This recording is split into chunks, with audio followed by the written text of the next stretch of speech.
Good morning to all of you. मैं हूं पवन कुमार। आज चर्चा करते हैं पियाजे के संज्ञानात्मक विकास का सिद्धांत के संप्रत्यय। ये महत्वपूर्ण संप्रत्यय हैं। पहला संप्रत्यय है अनुकूलन, एडाप्टेशन।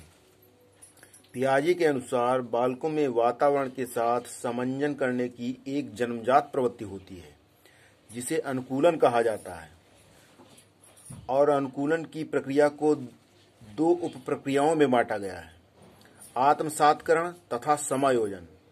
इन दोनों उप प्रक्रियाओं में समानता यह है कि ये दोनों ही स्वयं एवं वातावरण की वस्तुओं के बारे में सूचना प्राप्त करने की मूल योजनाएं हैं।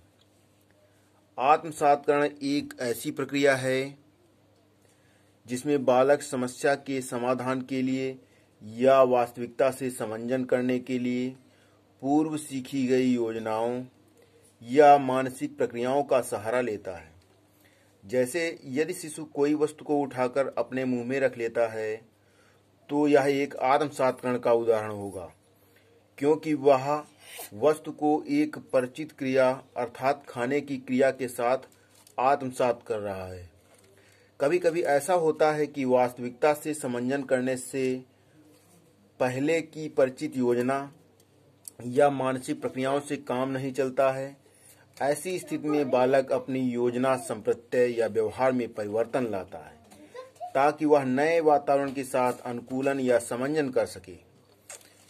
जैसे यदि कोई बालक यह जानता है कि कुत्ता क्या होता है, परंतु एक बिल्ली को देखकर जब वह अपनी मानसिक संप्रत्यय में परिवर्तन कर बिल्ली की कुछ अलग विशेषताओं पर गौर करता है तो यह समायोजन का उदाहरण होगा। दूसरा संप्रत्यय है साम्य धारणा, इक्विलिब्रेशन।